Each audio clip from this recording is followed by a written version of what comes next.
Muy buenos días aún a quienes nos siguen generosamente a través de Facebook Live en nuestras páginas de la Comuna de la Palabra y de Neuropsicología del Desarrollo, además de la de Enrique Álvarez. No quiero dejar tampoco de agradecer a quienes nos siguen en vivo a través de este Zoom y naturalmente no quiero dejar de agradecer a quienes generosamente comparten con su tiempo y su experiencia una serie de comentarios y opiniones sobre el libro que nos convoca hoy. No quiero antes de comenzar dejar de recordar que como cada semana hago, y no precisamente a la extrema izquierda, pero una deuda de Estado que nos debe el gobierno es la explicación de la situación que guarda el Estado de los 43 jóvenes estudiantes de la Escuela Normal Rural Raúl Isidro Burgos de Ayotzinapa en Tixtla de Guerrero. Guerrero que a 6 años y prácticamente no sabemos aún nada y el gobierno en turno se comprometió a resolver esa deuda de Estado aún pendiente. No quiero dejar de enviar un fraterno saludo a nuestra querida amiga Angélica Rodríguez Monroy, mamá de Viridiana Naid, nuestra querida alumna de la Facultad de Psicología de la UAM, desaparecida hace ya más de 8 años en contra de su voluntad. Le sigo diciendo a su mamá que desde este canal seguimos enviándole saludos y no está sola. Seguimos esperando a Viridiana Anaid. Finalmente presento a la maestra Yadira Jaime Baena, psicóloga de formación, egresada de nuestra Universidad Autónoma del Estado de Morelos, quien tuvo la generosa actitud y pertinencia de aceptar la presentación de esta y coordinación de la presentación de este libro de temas selectos de psicología y neuropsicología en Editorial Letramé de Alicante, España. Quiero señalar que la psicóloga y maestra en atención a la diversidad y educación inclusiva de nuestra propia universidad es quien conducirá el programa. Erika Barca nos acompaña, es nuestra asistente en la Comuna de la Palabra, en Neuropsicología del Desarrollo, y agradezco anticipadamente, aunque después lo haré específicamente, a los doctores Jesús Ramírez Bermúdez, Eliseo Guajardo y Antonio Enrique Puente, mi tocayo, por su generosidad y su tiempo. Maestra Yadira, adelante. Muchas gracias, psicólogo Enrique Álvarez. Como siempre, un placer compartir espacios y en esta ocasión nos toca compartir espacios virtuales. Entonces, de igual manera, doy la bienvenida a quienes nos acompañan a través de las plataformas, a través de las redes sociales, a todas las personas que se van sumando a esta presentación. Pues les damos las gracias, les damos la bienvenida y asimismo me complace compartir esta presentación del libro Temas selectos de psicología y neuropsicología con un glosario en términos en psicología y neuropsicología y hacer la presentación de quienes nos acompañan en esta ocasión. Como ya lo comentaba el psicólogo Enrique Álvarez, es el doctor Antonio Puente, el doctor Eliseo Guajardo Ramos, el doctor Jesús Ramírez Bermúdez, quienes nos complacen hoy con su presencia y quienes van a realizar algunos comentarios acerca de este libro, como siempre, palabras controvertidas del psicólogo Enrique Álvarez, entonces pues nos reunimos una vez más en torno a ellas para poder escucharlo. En ese sentido me gustaría comenzar con unas palabras que él mismo coloca en la presentación del libro, que dicen así: escribir, mutar pensamientos y emociones, sentimientos y pasiones, sueños y quimeras, conocimientos o dudas, qué sé yo, en palabras que pueden leerse con los ojos o las yemas de los dedos. Es el arte de trascender, de escapar de los barrotes que te atrapan en el hic et nunc, Es el arte de tocar con la punta de las letras o acariciar con la lengua los oídos de los otros y hablarlos muy cerca de uno. Después de esta presentación, vamos a comenzar con el orden del día, que sería compartirles un poquito acerca de la semblanza de nuestros compañeros, colegas que van a participar el día de hoy, comenzando con el doctor Antonio Puente, neuropsicólogo clínico, PhD por la Universidad de Georgia, es director fundador del Centro Hispano de la Universidad de Carolina del Norte en Wilmington, es profesor de la Universidad de Carolina del Norte en Wilmington y antes en la Facultad de Medicina de la Universidad de St. George. Fundó y editó las revistas de Neuropsychology, Review, Journal of Interprofessional Education and Practice, así como una serie de libros sobre neuropsicología.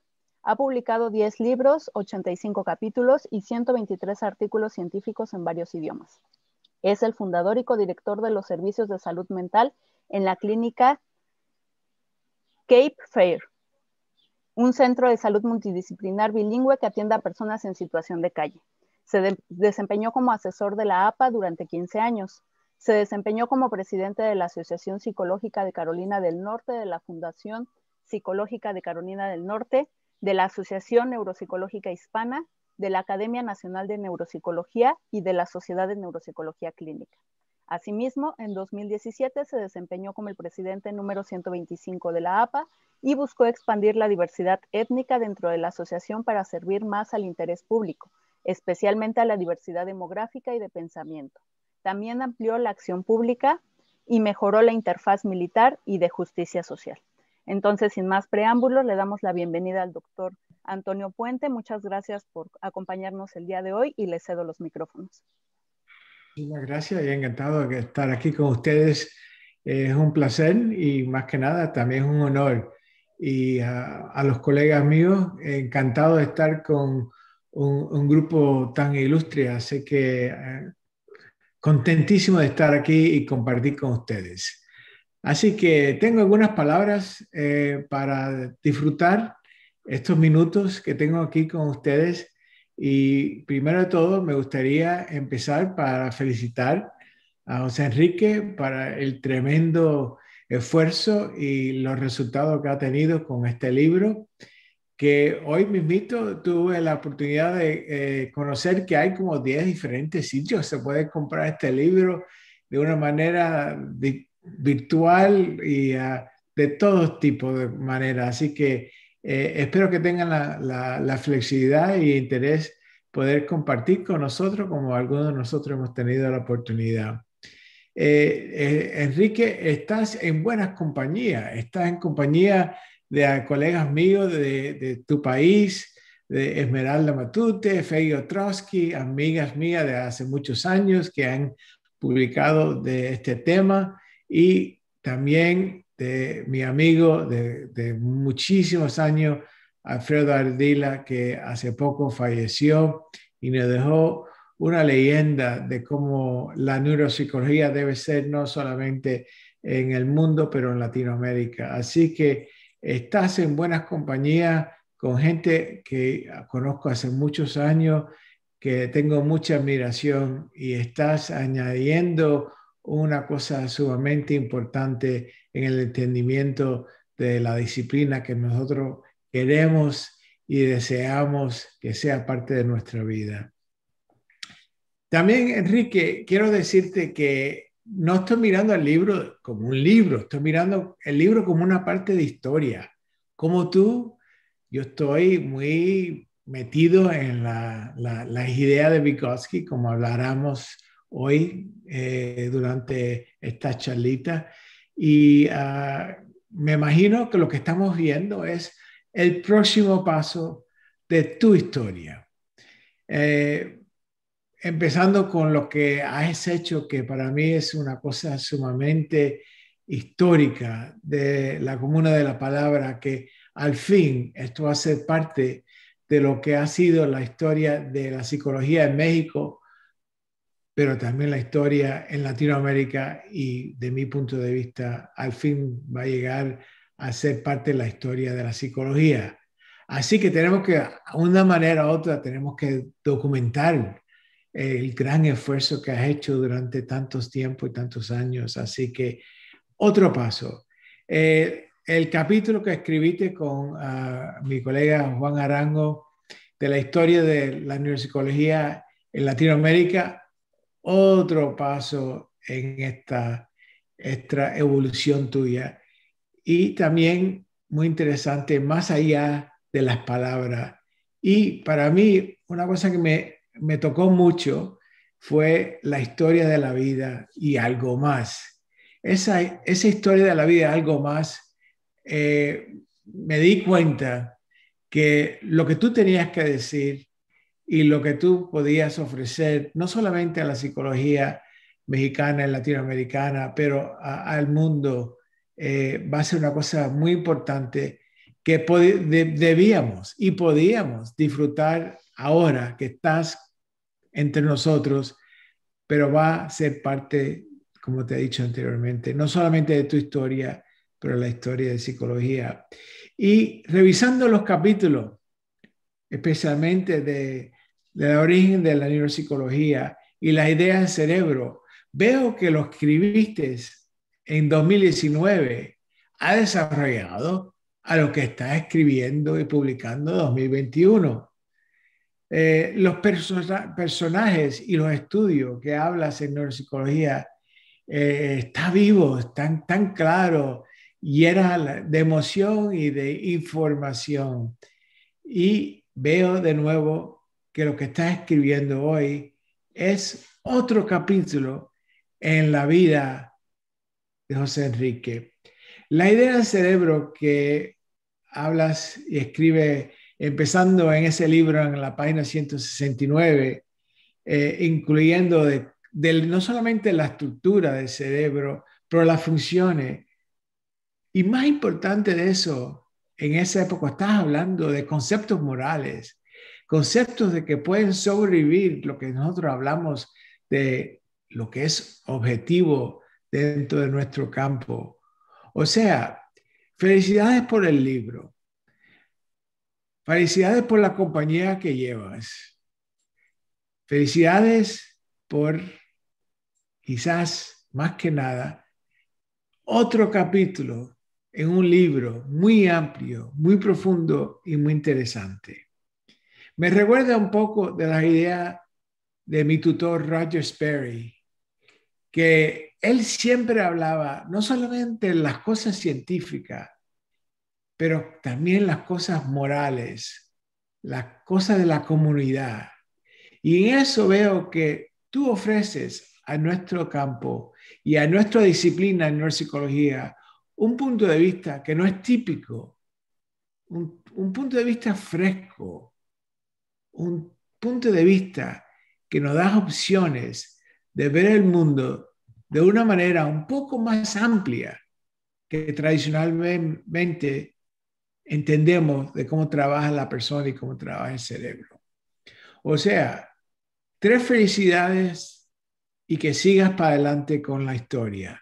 Ahora, si tengo un par de minutos más, me gustaría comentar de lo que yo vi dentro del nuevo libro que está publicado por este editorial. Creo que el libro tuyo, creo que es no sé cuál número, 12,000 y pico.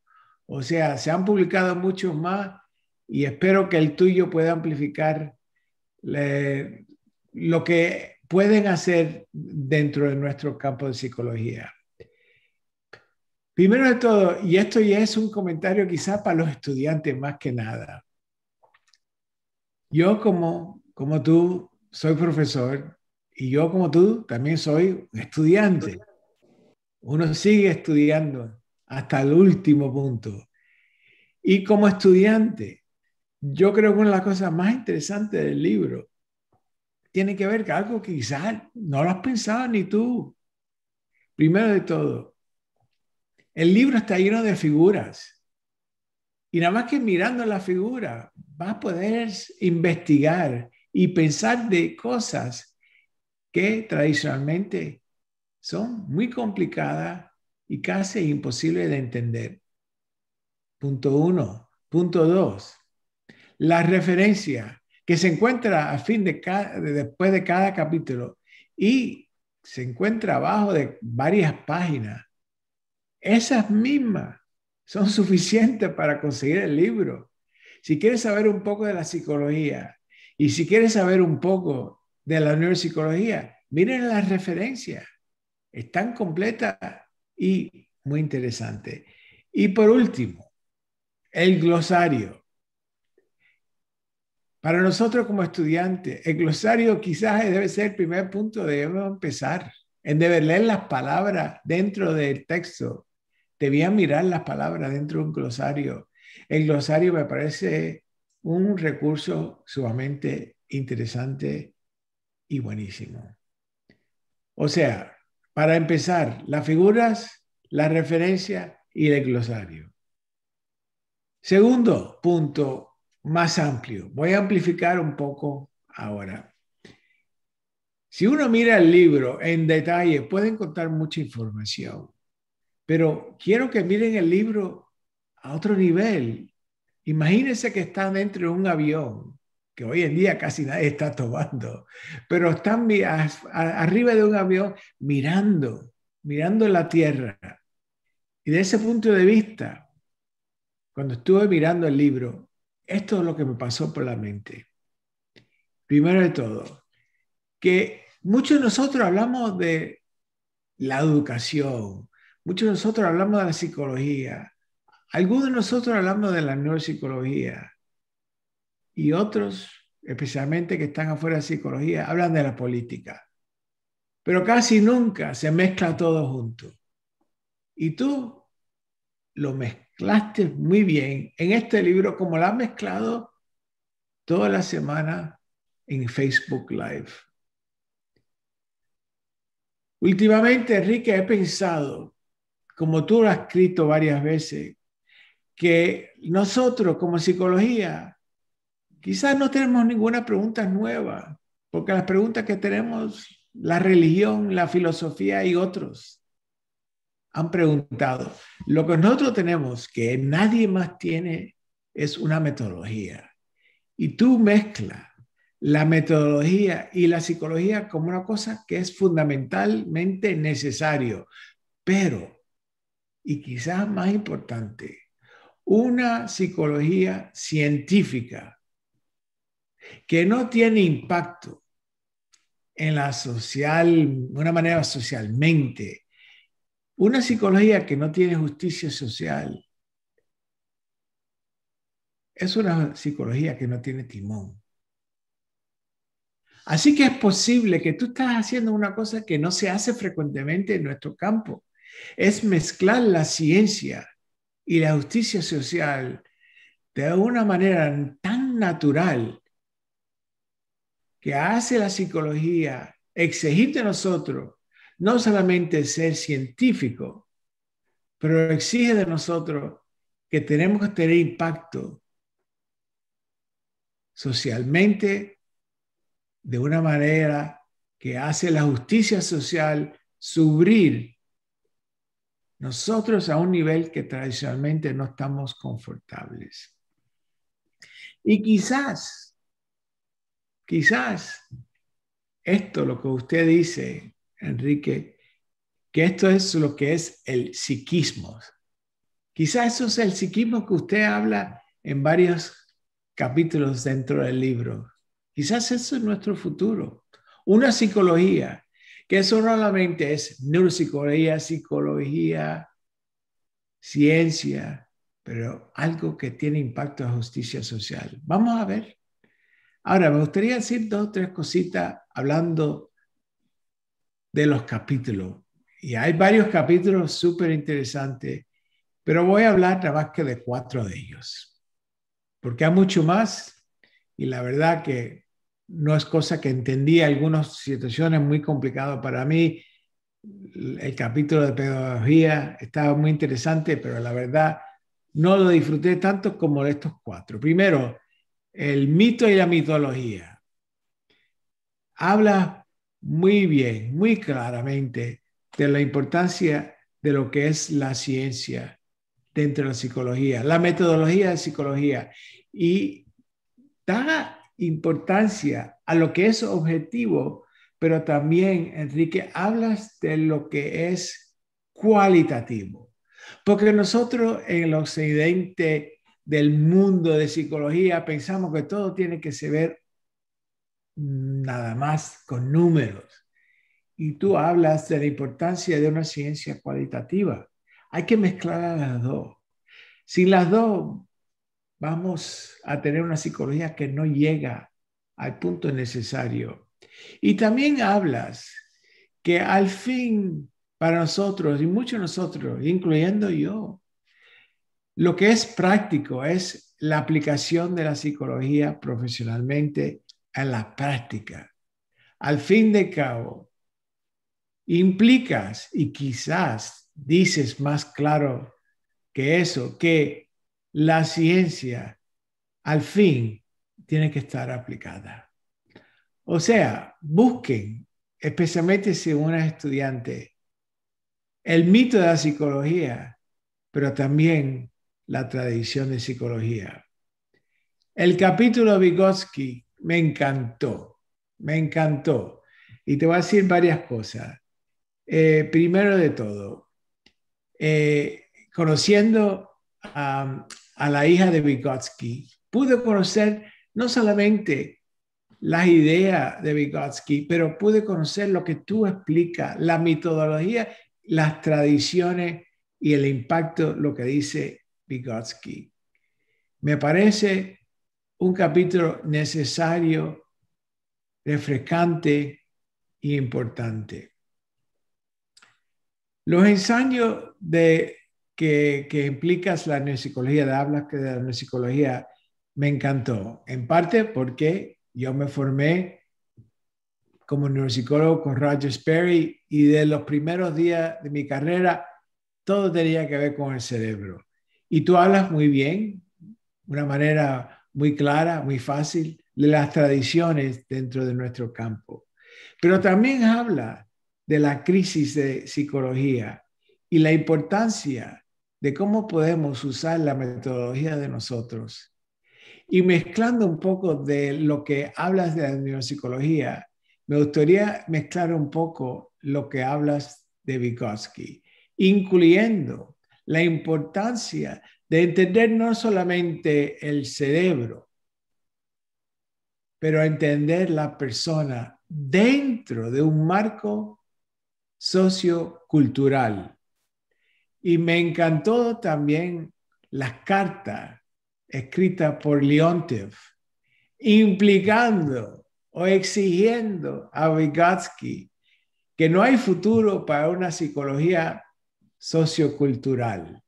Pero al fin nos damos cuenta en este nuevo mundo que estamos viviendo todos nosotros, que la barrera entre naciones existe nada más que en la mente de nosotros, que también nosotros estamos formados por nuestra cultura y que tenemos que mezclar lo que es objetivo y que lo que es cualitativo, lo que es cultural. El futuro de la neuropsicología, como implicas y nos dirige, va a tener que incluir las maneras, los pensamientos de nosotros en el occidente y nosotros de otras partes del mundo que empezó lo que nosotros llamamos nuestra casa intelectual, la neuropsicología. Y por último, el cuarto capítulo que me gustaría decir 2 o 3 palabritas tiene que ver con el diagnóstico en ámbitos de la práctica, que es lo que yo vivo día a día. Yo me paso en laboratorio, me paso en la aula, pero al fin todo se mezcla y todo se sale como un postre rico dentro de la clínica. Y ahí tenemos que ver los diferentes pasos que nos explicaste, pero lo que yo me considero más importante, que nosotros estamos ahí para analizar, para observar, para medir, pero a fin más que nada para entender. Pero un entendimiento sin un resultado para mí es incompleto. Y nos manda por diferentes versiones de cómo se puede hacer esto y cómo se puede tener un resultado. Y implica de nuevo la importancia de la clínica, y algunas veces directamente y otras veces indirectamente, como un impulso de la justicia social en el trabajo del psicólogo con un paciente. Para llegar a cabo, algunas palabritas para ti de nuevo, Enrique. Bueno, empecé con felicidades. Me gustaría de nuevo acabar con felicidades, porque la verdad, en la vida tuya, nos está dando otro paso, otro capítulo de una vida muy rica. Una vida que cuando tú eras chiquito, me imagino que nunca pensaste que iba a estar a este punto. Pero quizás con todo ese sufrimiento ha sucedido mucho pensamiento. Y ese pensamiento ha sido muy importante y muy útil, no solamente para ti, pero para nosotros. Y quizás lo más interesante para mí de todo esto tiene que ver que en crisis, cual tú hablas rápidamente en las primeras palabras del libro y lo dices varias veces, en crisis de la psicología, quizás, Enrique, tú nos estás llevando un paso más para allá, para entender no solamente la crisis de la psicología, pero la promesa de la psicología. Así que, amigo, te mando un abrazo virtual. Muchísimas gracias, felicidades por el gran éxito que ha tenido y que esto será uno de muchos más. Gracias, Enrique. Le agradecemos, doctor Antonio Puente, por su participación, por sus palabras. Efectivamente, como usted comentó, se está vendiendo el libro en diferentes plataformas que se estarán compartiendo en las 3 páginas, principalmente de Facebook, que comentó el psicólogo Enrique Álvarez al inicio de esta presentación. También comentarles que está de venta en Perú, Colombia y otros países para que puedan acceder a él a partir de estas plataformas. Entonces, bueno, dando continuidad a nuestro programa, voy a leerles la semblanza del doctor Eliseo Guajardo Ramos, que es a quien le vamos a ceder la palabra en un momento. Él es doctor en enseñanza superior por el Colegio Morelos, representó a México en la Conferencia Mundial de Salamanca sobre Necesidades Educativas Especiales, Acceso y Calidad, UNESCO 1994, formó parte de la comisión en el Senado que armonizó la Ley General de los Derechos de las Personas con Discapacidad en 2005, en la Ley General para la Inclusión de las Personas con Discapacidad 2011, fue director general del Instituto Nacional de Educación para Adultos del Estado de Morelos, INEA, rector de la Universidad Pedagógica Nacional, director interino de la Facultad de Comunicación Humana de la UAM, director adjunto de la Organización de Estados Iberoamericanos, OEI, subsecretario de Educación Media Superior y Superior de la Secretaría de Educación Guerrero, SEG, director general de Educación Especial. Actualmente se desempeña como director de la Unidad para la Inclusión Educativa y Atención a la Diversidad de la UAM. Doctor honoris causa que le otorgó el Instituto Pedagógico de Estudios de Posgrado, IPEP, de Celaya, Guanajuato, en reconocimiento a su gran trayectoria profesional, caracterizada por impulsar generaciones a encontrar sinergia entre lo intelectual, lo emocional y lo espiritual. Sin más, le doy la bienvenida, doctor Eliseo Guajardo, y le cedo los micrófonos. Pues muchas gracias por esta presentación, Yadira. Y también muchas gracias a Enrique por la invitación a comentar esta nueva obra que él nos está presentando en este momento, y saludar a los colegas que también fueron invitados precisamente para pues dar algunas impresiones de esta obra. Temas selectos.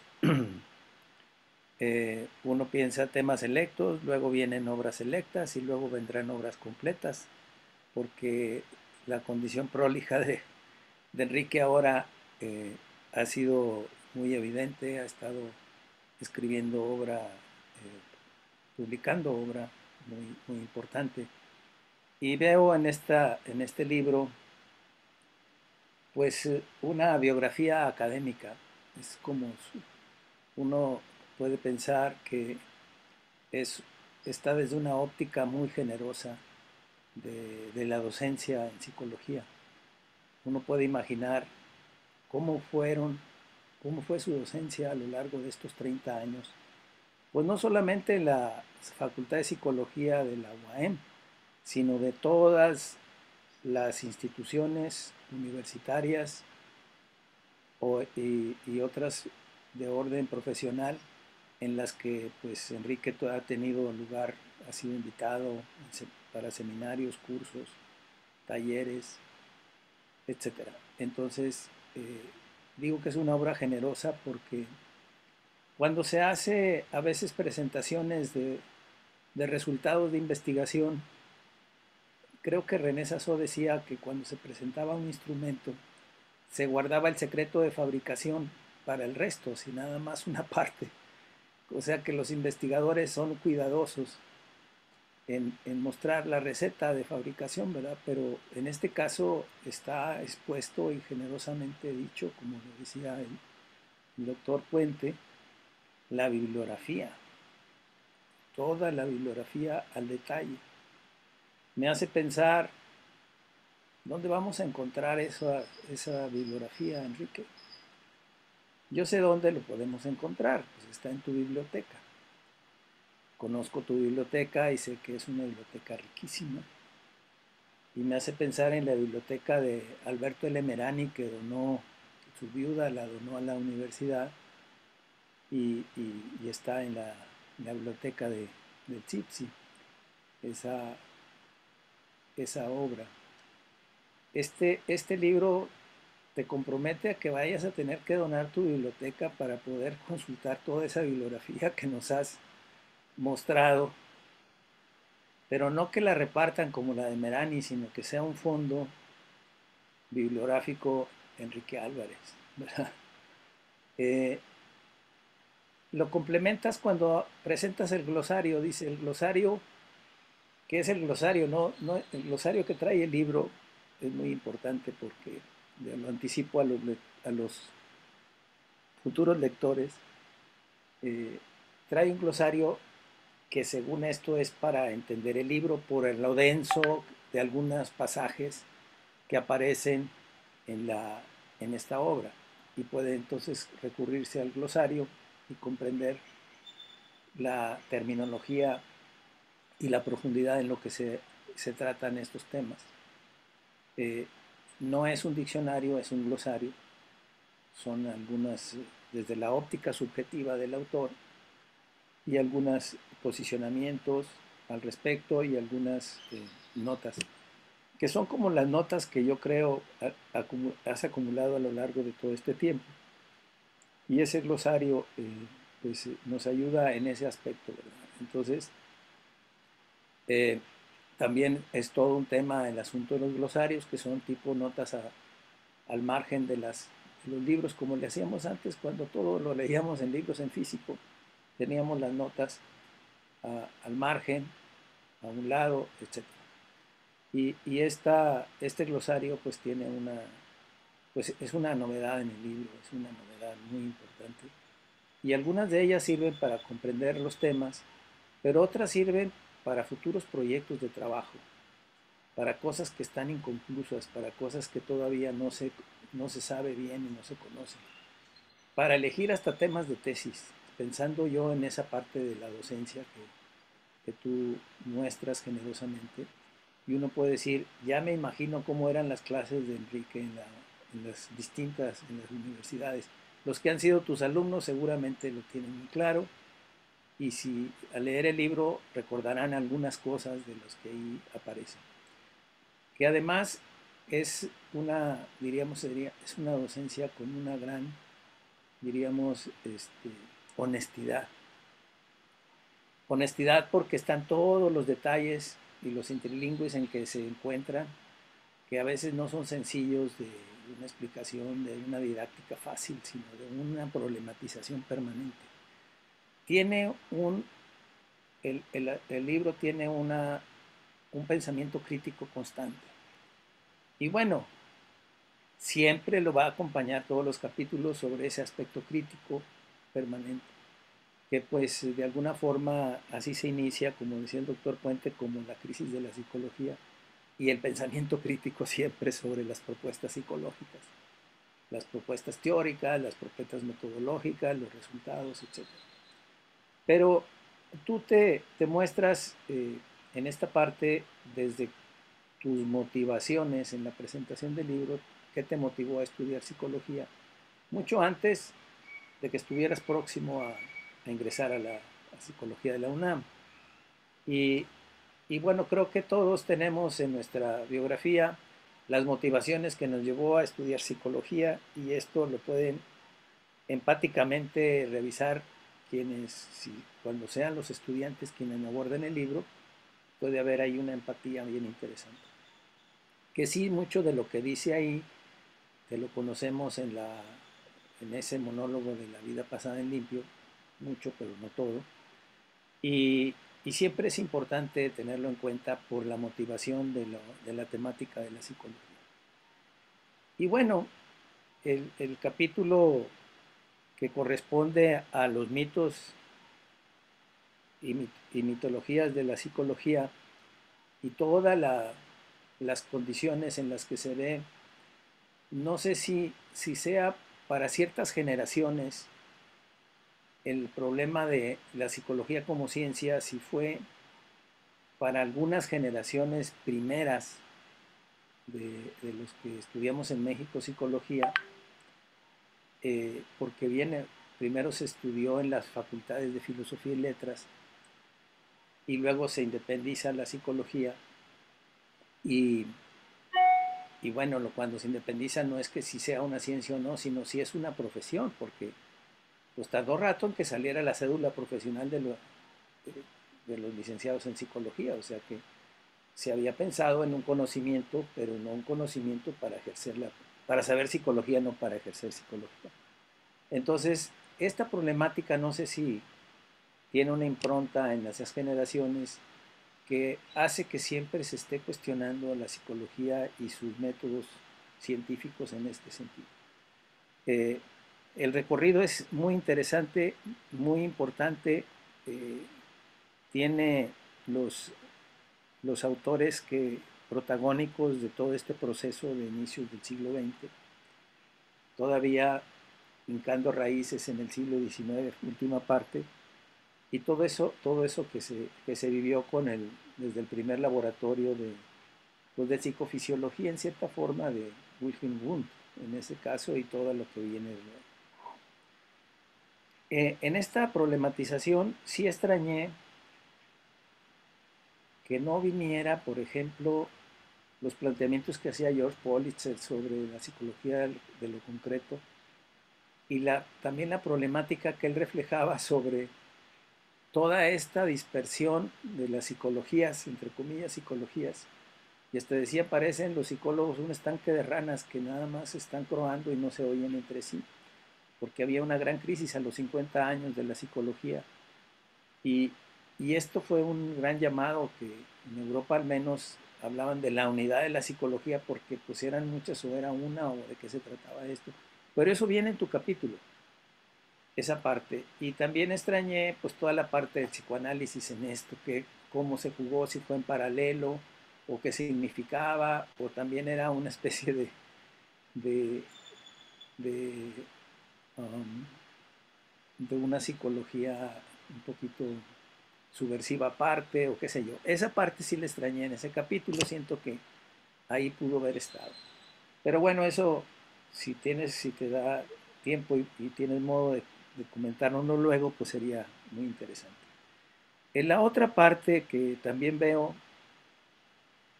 que es una aportación muy significativa que yo conocí en su obra original sobre los procesos de enseñanza-aprendizaje, y que se refería a las necesidades educativas especiales cuando se trataba el campo con la educación indígena. O sea que siempre esto se había pensado para la población en general, pero ya como pensado para la educación indígena y la parte de la cultura indígena y el significado que esto tenía, pues ahí aparece, y todo el enfoque vigotskiano que aparece. me gusta mucho lo que propones ahí, lo que te proponías de las gráficas, de cómo aparece la parte del aprendizaje, la parte de la enseñanza, los contenidos y la parte didáctica. Y nos muestras hasta unas gráficas de cuáles las posiciones que tiene esa enseñanza, que sería como parte del contexto, o sea que habría que pensarlo desde lo vygotsquiano también, que no tienen a veces algunas psicologías evolutivas al respecto. Entonces, casi llegas a una formulación, diríamos una formulación de la teoría general de la enseñanza y el aprendizaje, tomando en cuenta los aspectos de las dificultades o las necesidades educativas especiales que se presentan. Creo que es una propuesta válida, vigente, que debe ser tomada en cuenta, que debe de leerse con detalle y que no se llega en donde se practica esta parte psicológica a esas precisiones y rigor teórico que le corresponde a estos temas. Entonces yo ahí primero lo había visto cuando lo vi originalmente como algo muy específico para los destinatarios, pero es algo mucho más general, más amplio y tiene una vigencia muy amplia y que sienta bases para desarrollar este enfoque de Vygotsky no solamente por las necesidades educativas especiales, la enseñanza y el aprendizaje, qué papel están jugando, cómo se interrelacionan, etc. Y bueno, el ensayo o testículo dice sobre la herencia y legitimidad de la obra de Vygotsky, pues es diríamos, algo revelador que le ha ocurrido a varios, diríamos, gigantes de la psicología. Si había esa unidad epistemológica como para hablar de la escuela soviética, ¿verdad? En este caso, o no, y por qué sí y por qué no, y apareces ahí como con una estrategia detectivesca que sin tener el dato en la mano puedes deducir por qué sí eran o por qué no eran, con base precisamente a los elementos teóricos y a las indagaciones de primera mano que tú comentas en ese aspecto. Y bueno, también es sabido que algunos de los principales autores de la psicología se niegan a formar escuela por lo dogmático de lo que significa hacer una escuela vygotsquiana, piagetana, baloniana, etc. Entonces, pero se niegan para no perder el aspecto crítico que yo creo que ahí siempre aparece y está presente en tu trabajo. Y se respeta mucho esa parte crítica en ese sentido. Y bueno, también más adelante, cuando tocas los aspectos de los aspectos teóricos en otro capítulo, metodológicos sobre la comprensión y explicación de la génesis y desarrollo del psiquismo, pues también es otra vez la búsqueda sobre dónde apuntar la observación, dónde apuntar el dato, dónde apuntar pues esto que en una amplia cita de Vallon dices, bueno, es que lo más difícil de la psicología es esa condición tangible de lo que hay que observar y que es muy difícil y que es huidizo y que se dificulta bastante. Y bueno, estamos hablando de una psicología muy compleja, o sea, que quiere abarcar esa complejidad que son los hechos psicológicos y que a veces se hacen reduccionismos con mucha frecuencia y se pierde lo psicológico, aunque se tengan datos muy precisos, muy cuantificables, etcétera, pero se ha perdido en gran medida la parte psicológica en ese aspecto. Entonces, llamar la atención sobre eso me parece muy bueno este capítulo. Y lo otro, los ensayos de neuropsicología, en donde tú haces un recorrido de muchos autores, algunos que ya no son tomados en cuenta, pero que son clásicos. Y creo que, no sé si lo comentas, pero dices cuando te piden una publicación y que tus referencias no pasen de 5 años, pues entonces ya nos amolamos porque todas las referencias clásicas que tú tienes ahí, valiosísimas y que son vigentes, pues entonces van a ser desestimadas y no deben ser así, como es el caso de Julián de Ajuriaguerra. Me encantó mucho cuando tú mencionas, dice, la neuropsicología genética. Y dices, órale, esta parte pues es toda una propuesta interesantísima sobre esa parte del desarrollo. Y bueno, ¿por qué el desarrollo tiene la condición de revelarnos procesos que están incompletos porque están en desarrollo, o la parte patológica o psicopatológica que están incompletos porque están afectados? Y como esa parte del incompleto, de las dos condiciones de incompletud, pues nos dan una revelación de lo que son los procesos psicológicos, que son muy complejos cuando son en procesos en el adulto y sin ningún proceso de déficit o alteración. Entonces, bueno, esto es una condición metodológica, epistemológica, psicológica interesantísima. Pues yo siento que, no sé si en otra parte tú tienes apuntado a la parte clínica en lo que es el dato del trabajo clínico cotidiano, empírico, que es bien importante, diríamos a la Oliver Sacks, que en esa parte tú tienes mucho que mencionar y parece que apunta, es como anticlimático sobre los grandes datos, las grandes poblaciones, los grandes aspectos cuantificables, y cuando se trata de un solo sujeto, pues qué tan científico pudiera ser y cómo sí tiene una gran validez en ese sentido. Entonces reivindicas ese trabajo cotidiano de la clínica desde muchos puntos de vista en ese sentido. Los trabajos que ahí hace referencia del método clínico y crítico, que me acuerdo que solo había 2 o 3 referencias y en artículos breves, Bing Bang y otros, sobre el famoso método clínico, y luego apareció con lo de Juan del Val. O sea, toda esa parte está huidiza, no está completa. Y tú aquí nos refrescas bastante y de forma, pues yo diría abundante, sobre este aspecto que es fundamental en este momento. Pues bienvenida a tu obra, Enrique, para los que ya hace mucho fuimos estudiantes de psicología y ya salimos hace mucho. Nos traes, nos refrescas bastante problemática por la que pasamos y nos seguíamos preguntando. Y también bienvenida para los estudiantes de psicología en este momento, que lo que muchas veces falta hace es una cultura de la psicología para entender la psicología. O sea, y tú generas ese ambiente, ese clima de la cultura de la psicología, que es como le da contexto a muchos interrogantes. Y esta obra cumple con eso y me parece excelente. Pues recomiendo en todo momento su lectura y su estudio, porque será un libro que hay que volver a él cada rato para volver a ver al detalle qué fue lo que se dijo, cómo se dijo.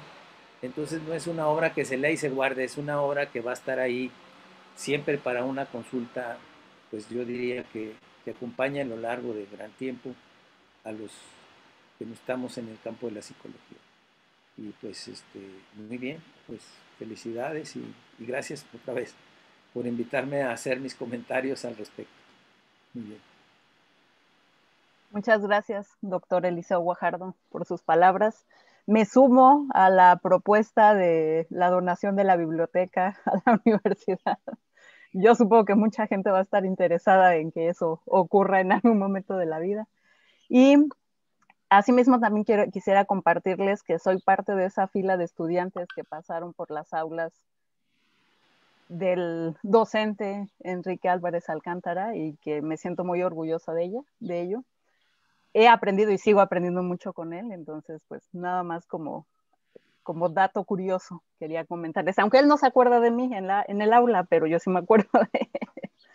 Ok. Pasamos con la siguiente participación, que corresponde al doctor Jesús Ramírez Bermúdez. Él es médico especialista en psiquiatría y posgraduado en neuropsiquiatría por parte del Instituto Nacional de Neurología y Neurocirugía, donde trabaja actualmente como clínico, investigador y profesor. Ha sido jefe de investigación clínica y jefe de la unidad de neuropsiquiatría en el IN, así como profesor de psiquiatría y metodología científica a nivel pregrado, Universidad La Salle, y posgrado, UNAM. Fue director general adjunto de salud mental en la Comisión Coordinadora de los Institutos Nacionales de Salud. Ha publicado aproximadamente 70 artículos científicos de acuerdo con índices internacionales. El autor del Tratado Principios de Neuropsicología, del Tratado Principios de Neuropsiquiatría, realiza labor de divulgación científica en medios impresos y digitales, La Razón, Este País, Revista de la Universidad de México, y en televisión, Noticias 22. En el campo literario publicó la novela Paramnesia y sus libros Breve Diccionario Clínico del Alma, Un Diccionario sin Palabras, y Depresión, La Noche Más Oscura. En 2009 tuvo el Premio Nacional de Ensayo Literario del Instituto de Bellas Artes de México. Muchas gracias por acompañarnos, doctor Jesús Ramírez Bermúdez. Le cedo los micrófonos. Pues muchas gracias por la presentación y muchísimas gracias a Enrique Álvarez por la invitación. Para mí es una gran ocasión poder hablar con ustedes acerca de este libro de él. Antes de entrar propiamente al libro, quisiera referirme a un par de conceptos que han sido comentados por las personas que me anteceden. Creo que se ha hecho una discusión magnífica del libro por ambos presentadores, y en particular retomo una idea que mencionó ahora Antonio Puente cuando hablaba acerca de la integración de la psicología científica y la justicia social con un estilo espontáneo, fluido, y él usaba la palabra tan natural, ¿no? Y en efecto, creo que es parte de lo que delinea el carácter de esta obra. Se va dando ese tejido, esa figura entrelazada entre justicia social y psicología científica, y esto incluso está presente, por supuesto, en la introducción de la obra, ¿no? Como parte de las motivaciones esenciales de la obra, y que también define lo que es, en alguna medida, el carácter personal de este trabajo, y que lo permite ver no solo como una obra académica estándar, sino como una obra personal que reúne pues muchos intereses académicos realmente muy diversos y propios de un erudito, ¿verdad? Entonces me gustó mucho esa idea de Antonio Puente y no quería dejar de mencionarla, así como también celebrar la mención de Roger Sperry, ¿no? Sin duda un gigante que por ahí nos antecede. Con respecto a las palabras que mencionó Eliseo Guajardo Ramos, me gustaron mucho también algunos de los conceptos que se mencionaron. La idea de una biografía académica, también lo pensé un poco en esos términos. De hecho, me acordé de un libro del filósofo Paul Ricoeur, a quien, por cierto, cita varias veces Enrique Álvarez en esta obra, y que justamente Paul Ricoeur, en algún libro donde se reunían un homenaje a su obra por muchos autores, él hablaba, el primer ensayo, que correspondía propiamente a su autoría, se refería o lo describía como una autobiografía intelectual, ¿no?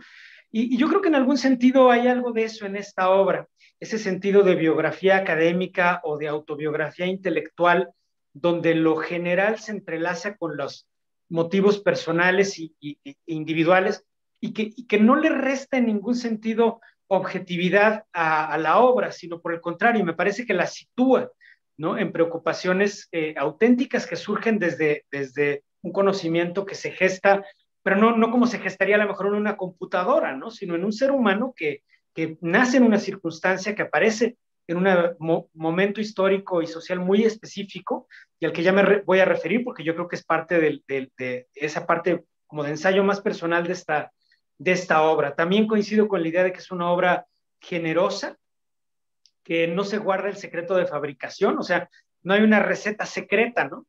El autor nos está mostrando claramente, efectivamente, su bibliografía, su recorrido intelectual, y no hay ninguna receta secreta. Sin embargo, el reto puede ser para los demás, ¿no? Para los lectores, para nosotros mismos, el reto puede ser, pues, ahí están las obras, ¿no? O sea, ahora ustedes dediquen miles de horas a leerlas, ¿no? Y además de poder establecer las relaciones epistemológicas, históricas, sociales entre una obra y la otra, ¿no? Para ir tejiendo todos esos puentes o toda esa compleja arquitectura de ideas que está aquí resumida en el libro, en realidad en una forma bastante sencilla. Y no digo sencillo como contrario a la complejidad, sino sencillo en el estilo, ¿no? No hay ninguna pedantería en la obra, como tratando de mostrar una distancia con el lector, ¿no? Como tratando de mostrar esta actitud de secta o de iniciado que a veces puede caracterizar a otros autores, ¿no? A los que, por cierto, Enrique Álvarez no se refiere mucho, ¿no? De aquí me doy cuenta de que él no busca ese tipo de autores, como digo, propios para iniciados, ¿no? Que son como sectas intelectuales, sino que más bien se busca un estilo que trate de poner con el lenguaje más sencillo posible las ideas más complejas en un sentido auténtico de comunicación, ¿verdad? Es decir, de hacer común lo que en este caso a él le ha conseguido tanto trabajo alcanzar y que a muchos de nosotros nos requeriría todavía miles de horas más para poder alcanzar esa fantástica biblioteca, ¿no? La biblioteca que se encuentra en su sistema nervioso, pero también esa biblioteca a la que ya se refirieron ustedes y de la cual pues yo también levanto la mano, ¿no? Para que nada más por haber estado aquí en esta mesa, pues ya también tenga de alguna manera alguna parte. Bueno, también, así como lo mencionaba Eliseo Guajardo Ramos, me quedé un poco de curiosidad por saber un poco más acerca de la discusión intelectual que el autor podría sostener, por ejemplo, con el psicoanálisis, ¿no? En tanto corriente tremendamente influyente, sobre todo en la interpretación de la cultura y como una corriente que si bien a lo mejor no forma parte del canon de la psicología científica, pues sin duda es como muchas veces otras profesiones ven a la psicología, ¿no? Desde las humanidades o desde la filosofía. Y entonces me hubiera dado mucha curiosidad saber un poquito de eso. Igualmente me daría un poco de curiosidad escuchar más acerca de la discusión entre el autor, entre Enrique Álvarez y el conductismo, por ejemplo, ¿no? Que yo creo que también es una corriente con una enorme potencia académica, intelectual y epistemológica y que pues tiene cientos de ramificaciones que serían de gran interés. Pero bueno, eso es como una especie de recorrido que antecede a lo que ahora quiero mencionar acerca de la figura de Enrique Álvarez propiamente y sobre todo de la obra que nos convoca. Yo conocí no hace mucho tiempo a Enrique Álvarez, fue en una conferencia que nos dio Jordi Peña Casanova, aquí en el Instituto Nacional de Neurología, y donde de alguna manera ambos íbamos a escuchar a Jordi Peña Casanova, que sin duda es un portento, ¿no? de erudición, de sistematicidad, de rigor intelectual y también de innovación, ¿no? En el aspecto estrictamente neuropsicológico y semiológico. Por lo menos ese es el punto de vista que yo tengo como una persona que me dedico esencialmente a la práctica clínica en el ámbito de la neuropsiquiatría. Yo conozco a Enrique Álvarez entonces como el maestro de mi maestra, Ana Ruth Díaz, que a lo mejor a ella no le va a gustar que yo la cite como maestra, y quizá en rigor es como una hermana mayor, podríamos decir que es una hermana mayor, pero yo creo que es una deuda de gratitud necesaria que yo tengo que mencionar, porque cuando yo me formé como residente en psiquiatría y luego en neuropsiquiatría en el Instituto Nacional de Neurología y Neurocirugía, ella ya estaba ahí desde 1 año y medio antes probablemente, haciendo investigación neuropsicológica en pacientes, sobre todo en el servicio de neuropsicología, en el servicio de neurocirugía, o sea, pacientes antes y después de una cirugía por un tumor cerebral, pacientes con malformaciones arteriovenosas, o en el área de neurología, ¿no? Pacientes con infartos cerebrales, etcétera. Entonces, en un sentido, ella, que insisto, fue como una hermana mayor en el ámbito de las neurociencias clínicas, me enseñó ese amor por el lenguaje neuropsicológico y por esa tradición que llegaba por supuesto, a Alexander Luria, a Vygotsky y a muchos otros autores, ¿no? Entonces, en ese sentido, yo reconozco a Enrique Álvarez como un maestro de mi maestra, ¿no? Y por lo tanto digno de todo el respeto. Y desde entonces hemos tenido muchas discusiones intelectuales, ¿no? Donde me doy cuenta de su erudición, que muchas veces pues, ya pasó por muchos lugares a donde yo apenas llego y descubro con gran entusiasmo, pero él ya tiene una reflexión crítica y a veces incluso irónica que hacer acerca de esos territorios que yo voy recorriendo, ¿no? Entonces, creo que es necesario, como punto de partida, considerar que mi interés por esta obra parte de mi anhelo de conocer más acerca de la neuropsicología como un puente necesario teórico y científico, pero también clínico y semiológico, que establezca de alguna manera un orden entre la psiquiatría, la neurología y la psicología. O sea, yo sí creo que la neuropsicología es la disciplina que puede hacer eso. Y creo que la neuropsicología también en alguna medida es uno de los pilares más robustos de cualquier intento de hacer una ciencia psicológica o psiquiátrica, porque de alguna manera nos confronta con hechos duros, ¿no? Que tienen que ser, pueden ser reconceptualizados, pueden ser analizados desde muchos marcos teóricos, epistémicos o científicos, pero los hechos, los datos duros, los datos empíricos están ahí siempre para poderlos analizar, ¿no? Y en ese sentido, yo creo que es parte de mi interés inicial por esta obra. Luego, no quisiera dejar de referirme un poco al aspecto de la obra como un trabajo personal. De hecho, yo me preguntaba aquí al aproximarme a esta obra si se trataba de un libro académico, que lo es indudablemente, tiene todas las referencias con un gran rigor, ya se ha mencionado la riqueza histórica de las referencias, pero también muchas actualidades, como se pueden ver en los capítulos más neuropsicológicos, ¿no? Donde el autor discute muchos conceptos que a lo mejor ahorita están de moda, la teoría de la mente, las funciones ejecutivas, pero es una discusión crítica muy pertinente, también con sus ramificaciones más literarias hacia Oliver Sacks, hacia Antonio Damasio. Pero yo creo que la obra no es nada más una obra académica, sino también tiene una faceta como de ensayo personal. ¿En qué sentido? O sea, sin que se decante por un ensayo literario, al sentido de Michel de Montaigne ni nada parecido, pero sí el libro combina la erudición y el rigor académico con un estilo un poco más desmitificador, ¿no? Varias veces el autor se permite hacer juegos de lenguaje, juegos intelectuales que conectan, digamos, su recorrido personal a través de la psicología y a través de la vida en un sentido más amplio, con las ideas que va encontrando ya en el sentido de la teoría más general de la psicología, ¿no? Entonces yo creo que ese estilo del libro lo hace distinto a otras obras que solamente pretenden ser como obras académicas estándar, ¿no? Lo que cualquier persona, en teoría, si hiciera una revisión sistemática objetiva, debería de encontrar.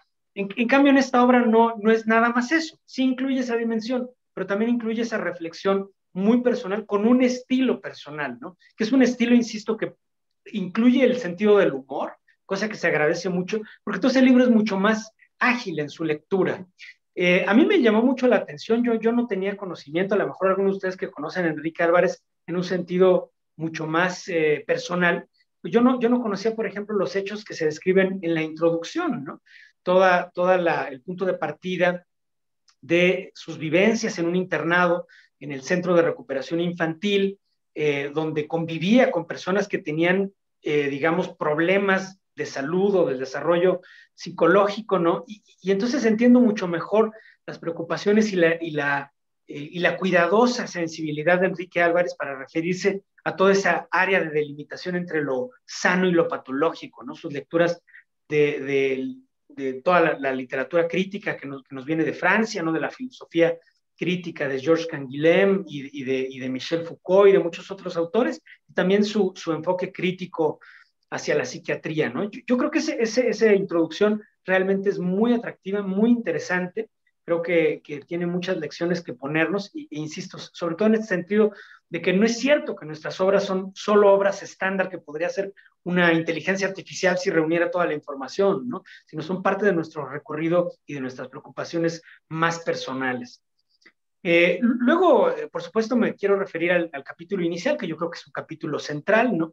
Y que es sobre todo una reflexión crítica en torno a la filosofía de la psicología, ¿no? Donde se discute muchas veces a lo largo de la obra la crisis teórico-metodológica y de identidad de la psicología, ¿no? El autor utiliza aquí la metáfora de un laberinto sin un hilo de Ariadna, ¿no? Y creo que es muy importante la cita que se hace de Vygotsky, ¿no? Donde él dice que en el vocabulario de la psicología se pueden hallar palabras del lenguaje cotidiano, o sea, palabras vagas, polisémicas y adaptadas a la vida que vienen desde la psicología práctica, o sea, desde lo que diríamos como la folk psychology, ¿no? La psicología popular, verbos tales como pensar, intuir, descubrir, suponer, recordar, etcétera, ¿no? Palabras que más bien son herencias del lenguaje filosófico, como la experiencia, la conciencia, el conocimiento, la intuición, las proposiciones, etcétera. Y finalmente, vocablos y conceptos tomados de las ciencias naturales, por ejemplo, la fuerza, la energía, la excitación, la inhibición, la adaptación, etcétera, ¿no? Entonces, pareciera que el autor diagnostica, ¿no?, que en el terreno de la psicología se presenta esta especie de colisión gnoseológica o epistemológica que viene de esas diferentes fuentes, ¿no? La psicología popular, por una parte, la tradición filosófica prepsicológica, y por otra parte este lenguaje de la física, y a lo mejor ahora podríamos también agregar un lenguaje que nos viene propiamente de las neurociencias, ¿no?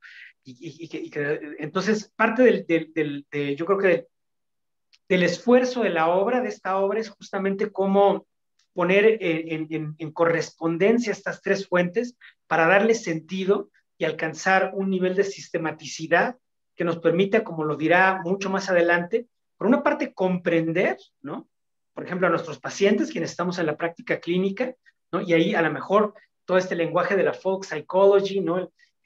No es irrelevante, porque es finalmente el lenguaje de la intersubjetividad con el que podemos comunicarnos, comprendernos unos a otros, pero por otra parte este otro lenguaje más filosófico que nos permitiría alcanzar una metateoría, ¿no? Una filosofía de la psicología propiamente, y por otra parte este lenguaje que en su principio venía de la física, de la mejor ahora viene de la biología y de las ciencias neurales, ¿no? De las neurociencias, que también es necesario, en mi opinión, porque permite alcanzar ese carácter de sistematicidad, ¿no?, que es en cierta forma el ideal de la ciencia, citando aquí, por ejemplo, a Mario Bunge, ¿no? O sea, que los eventos que se desarrollan, los conocimientos duros que se desarrollan en la física o en la neuropsicología o en la neurociencia no son ajenos, ¿no?, por supuesto, a una teoría psicológica general. En el caso de la obra del capítulo sobre la educación, yo no me sentiría capacitado para hacer una discusión. Es un capítulo que me pareció muy interesante, pero está lejos de ser mi área de experiencia, por lo cual me voy a referir más bien al capítulo sobre los mitos de la psicología soviética y el pensamiento de Vygotsky. Ya se ha hablado de este capítulo, me pareció formidable. Se retoma mucho el tema de la crisis teórico-metodológica y de identidad de la psicología, las 5 tesis que plantea Enrique Álvarez, y a las que me gustaría mucho que él, a lo mejor, si se puede tomar unos minutos para discutir esa última tesis que parece casi nihilista o muy pesimista, ya me gustaría que él pudiera discutirla. Y luego el capítulo que se refiere a la génesis y el desarrollo del psiquismo, me parece un capítulo de una enorme riqueza. Yo, por ejemplo, creo que este es un capítulo que tiene un gran valor didáctico para estudiantes, por ejemplo, mis estudiantes no residentes de psiquiatría deberían de leer este capítulo, porque es un capítulo donde sí se sintetizan muy bien temas que vienen del campo de la biología, como la maduración del sistema nervioso, el ciclo sueño-vigilia, el ciclo de nutrición y excreción, la actividad tónico-postural y sensorio-motriz, la comunicación prelingüística madre-hijo, la expresión y de la dinámica afectivo-emocional. Todo esto se desarrolla con una enorme riqueza, ¿no? Y que ahora, por cuestión de tiempo, no voy a desarrollar con más detalle, pero me centro en un momento muy específico de la obra, donde se refiere propiamente a que en el desarrollo del psiquismo cobra una gran relevancia esto que en su libro de semiología neurológica de Jung menciona como las 3 fuentes de información para el sistema nervioso, ¿no? Un sistema exteroceptivo, un sistema interoceptivo y un sistema propioceptivo.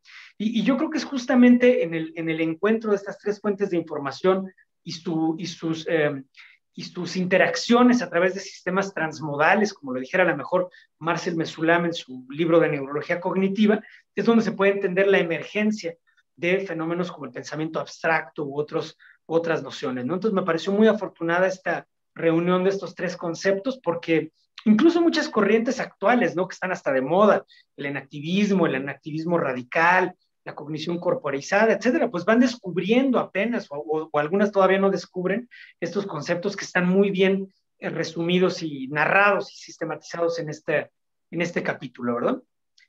Otro capítulo que yo creo que, otro momento muy importante de ese capítulo se refiere al final, al horizonte que nos plantea con respecto a las obras literarias, ¿no? Que nos vienen de Oliver Sacks, por ejemplo.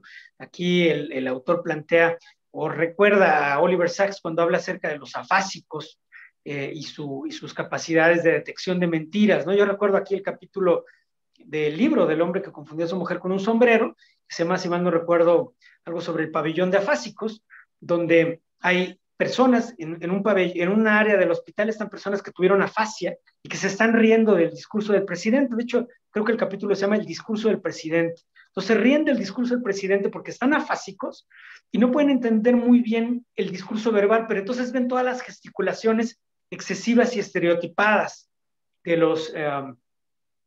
del presidente, ¿no? O sea, este estilo teatral, exagerado, que les permite saber que pues está diciendo puras mentiras, ¿no? Haciendo actos retóricos caricaturizados. Y por otra parte, personas que tenían lesiones del hemisferio derecho y que no tenían acceso a este patrón mímico y gestual, entonces solamente tienen acceso al registro verbal.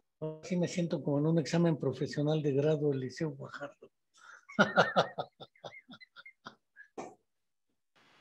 ¿No, Yadira? Sí, y le faltan las preguntas. Pues ya aventaron algunas. Así es. Y eso de que ojalá y done, espero que no sea pronto la biblioteca, porque esas usualmente acaecen por otras razones, que espero que no sean pronto, no sean así, Guajardo. Yo no digo que tu viuda las done tu biblioteca, no estoy diciendo eso. Que tú mismo lo hagas. Te pasaste ahora sí, Guajardo. Y Yadira también. Que vaya haciendo el testamento, dice Noemí, para saber a quién dono la biblioteca. Noemí Sobrani es mi esposa. Sí. Entonces ya va. No, pero, entonces, sí va. Algo pasó con el doctor Jesús Ramírez Bermúdez que no aparece en pantalla. Creo que ya salió, solamente esperamos a que regrese, ¿no? Si nada más hago una táctica lateral.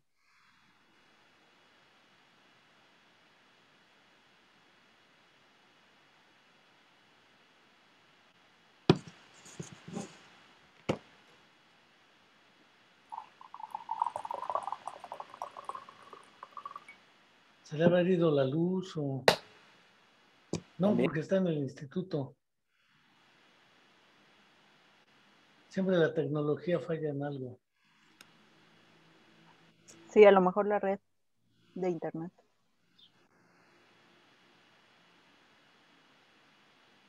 Pues, esperemos tantito, si no mientras Liceo Guajardo, tú ibas a hacer un examen profesional. ¿Cómo?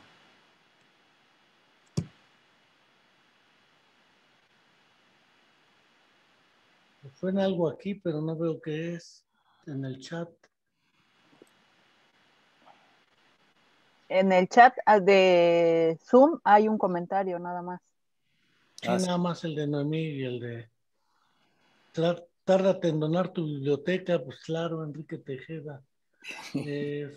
Pero la donación puede ser en vida, psicólogo. Eso sí, pero vámonos por partes, dijera el destripador.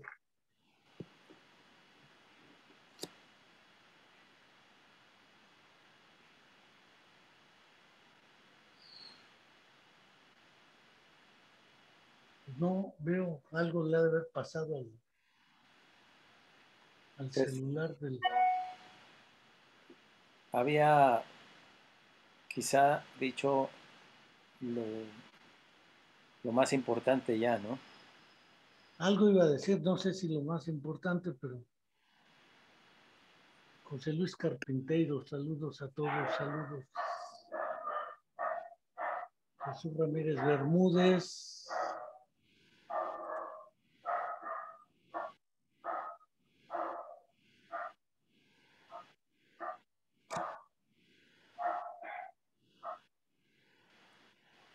Algo pasó con la tecnología. Pues la otra es que tomes tú la palabra, que es lo que seguía. Sí, continuamos y ya si se incorpora el doctor.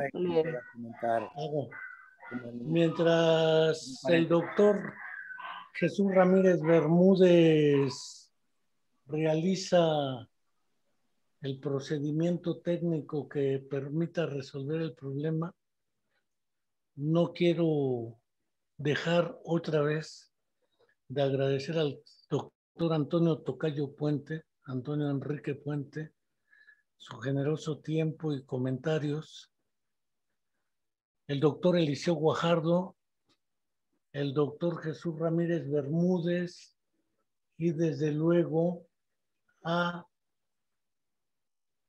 Yadira Jaime Baena esta presentación, además de quienes nos siguen directamente en este Zoom y a quienes nos acompañan en vivo a través de Facebook, más las páginas que compartieron. Efectivamente, yo no me hubiera atrevido, no solo por modestia, más bien por soberbia, no me hubiera atrevido a llamarle biografía intelectual, autobiografía intelectual, un sistema autorreferencial académico, etcétera, porque efectivamente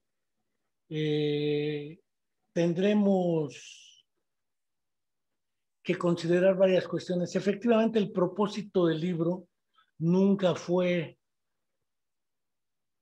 escribir un libro académico para uso de los estudiantes, con fines de que sea utilizado como libro de texto, porque si no lo hubiera hecho a través de Editorial Trillas. Chin, ya me eché el comercial. O una editorial más académica, que son las usualmente recomendadas a los alumnos por los docentes.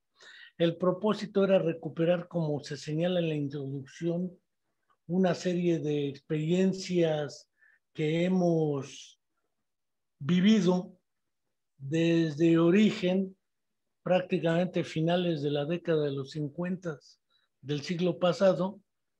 Es una experiencia de vida que abarca prácticamente 60 años, donde la psicología la llevo metida no en los intereses escolares o académicos, sino en la vida misma.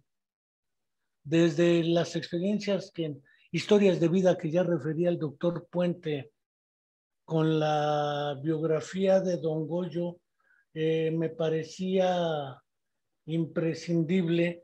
Perdón, le voy a contestar al doctor, creo que está marcando. Bueno, entonces,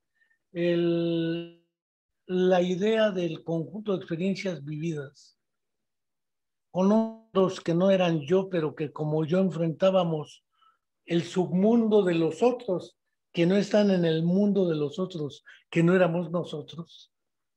Es decir, ese mundo escindido en una realidad normal y anormal estadísticamente visto. Mientras que para los de fuera la normalidad eran ellos, para nosotros la normalidad éramos nosotros. La experiencia de Don Goyo, un indígena migrado al campo, a la ciudad, analfabeto, con un pensamiento cultural y psicológicamente distinto al que tradicionalmente vemos en las universidades. Eso definitivamente viene como sello cultural, además de las experiencias con compañeros desde la vida del internado o del centro de recuperación infantil. Lo otro que algo que resaltaba el doctor Puente, el mismo Eliseo Guajardo y el doctor Ramírez Bermúdez, es el asunto referido a la propia vida política, social y cultural de un país en la segunda mitad del siglo XX. Todos los movimientos sociales y políticos que nos implican desde lo que era el triunfo en ese momento de la Revolución Cubana, hasta el triunfo de la Revolución Sandinista en Nicaragua, hasta los movimientos vividos en México, particularmente el de 1968, el movimiento estudiantil popular, también marcaron esta serie de trabajos y esta serie de reflexiones. No quiero dejar de señalar que la relación a contracorriente también se observa, porque señalaba que la mayoría de los militantes de izquierda elegían las carreras como economía, derecho, ciencias políticas o filosofía. Muy excepcionalmente tomaban psicología. Y quienes llegábamos a ir a psicología agarraban lo que se denominaba psicología social, que tiene una influencia cultural a través del doctor Rogelio Díaz Guerrero, en el caso de México, que ya tenía, con el diferencial semántico del idioma español, una serie de relaciones en la comprensión e interpretación en las relaciones de pares e impares. No quiero dejar de señalar que haber elegido psicofisiología fue muy extraño, y más extraño desde un sistema semiescolarizado o abierto, porque la vida política demandaba no entrar a clase, pero sí estar estudiando y grillando, como decíamos aquí, cric, en las aulas, en los patios, en otros lados, en las huelgas, particularmente buscando otra manera de hacer psicología. Eso viene planteado en el término glosario, algo que discutía con el doctor Ramírez Bermúdez, es porque él publicó dos diccionarios. Un diccionario clínico del alma y otro diccionario prácticamente sin palabras. ¿Cómo hallar un diccionario cuando no hay palabras para entender las no palabras? El caso de pacientes con afasia. Para mí me parecía más sensato el término glosario que diccionario, por razones semióticas.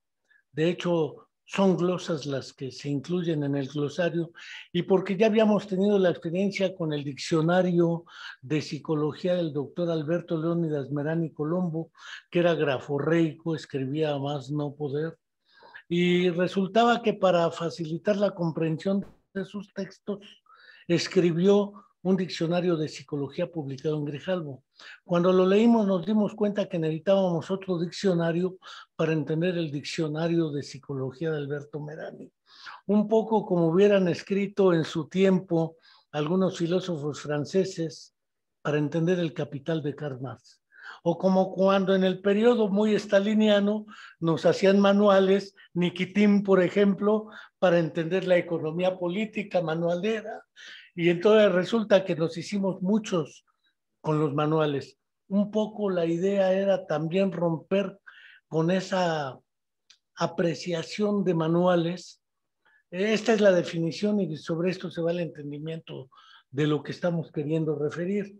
Cuando el lector es un ser activo que interpreta y organiza en su sistema cognitivo todo el conjunto de ideas, emociones o pensamientos que comparte el lector a través del texto escrito. No quiero dejar de señalar que el glosario era una parte y el otro, porque discutiendo con el doctor Bermúdez a partir de esto, yo recordaba la experiencia con personas con sordera congénita y con ceguera y sordera congénita. Y veía que los ciegos aprendían a leer con los dedos de las manos. Y todos los estudios que he leído sobre alexia postraumática o con daño cerebral adquirido es dentro de la lógica del sistema visual. Entonces el tacto se nos ha perdido psicológica y neuropsicológicamente en el caso de la ceguera, lo que es el tacto activo, porque en psicología del tacto veíamos las nociones clásicas de dolor, temperatura, presión, es decir, el tacto pasivo, pero nunca el tacto activo que nos permite reconocer lo áspero, lo suave, lo seco, lo mojado, frío, caliente, agradable, desagradable, excitante, no excitante, etc. Es decir, Cuando uno leyó al Marqués de Sade la filosofía del tocador, nos fuimos dando cuenta de que el acto de tocar es un acto que hemos ido perdiendo por razones morales e ideológicas y no por razones psicológicas o neuropsicológicas. Y lo obvio para mí era, habiendo vivido en el internado con un ciego que arreglaba radios en esa época de transistores con los dedos, y yo le preguntaba, ¿cómo te diste cuenta que el transistor o la resistencia, que era por colores en nuestra época, verde, amarillo, rojo, y uno sabía cuántos ohms tenía esa resistencia para aguantar? Él decía, es que la que no se calienta está fundida. ¿A poco diferencias significativamente una temperatura de otra en una resistencia? Sí, claro. La vibración también cambia. Entonces uno se va percatando de que el tacto forma parte de ello, y las ideas del giro angular y del área de Broca para el sistema auditivo. Y en el caso de los sordos, me preguntaba antes de conocer el Veo una voz de Oliver Sacks, que los sordos podían ser afásicos a la lengua de señas, es decir, perder la capacidad para reconocer visualmente las señas. Eso implicaba una afasia que no era auditiva, sino una afasia que estaba implicando el problema del reconocimiento del mensaje a través de la visión. Y eso tampoco estaba documentado en la neuropsicología. Y alguna vez me decía Ricardo Vaquero, un colega argentino, dices que tú presentas casos insólitos, únicos. Pues ese caso único, como dijera René Sassón, la excepción desconfirma la regla. Y si tú me dices que es significativamente o poco significativo estadísticamente hablando, psicológicamente hablando es fundamental. Porque el otro asunto era, cuando empezaba a ver uno en los manuales, las alucinaciones y de las últimas clasificaciones, las refundían en los trastornos de la percepción. Y cuando Esquirol define alucinación como percepción sin objeto perceptible, entonces parece ser que es una alteración del pensamiento y no de la percepción. La pregunta que me hice fue, ¿un esquizofrénico podría ser sordo congénito? Es decir, ¿cómo va a alucinar voces que le hablan? Si no oye y nunca ha oído y no tiene el referente auditivo, entonces la alucinación auditiva se acaba. Después descubrí a través de un colega argentino la noción de afasia lingüística, es decir, no alucinación auditiva, sino alucinación lingüística.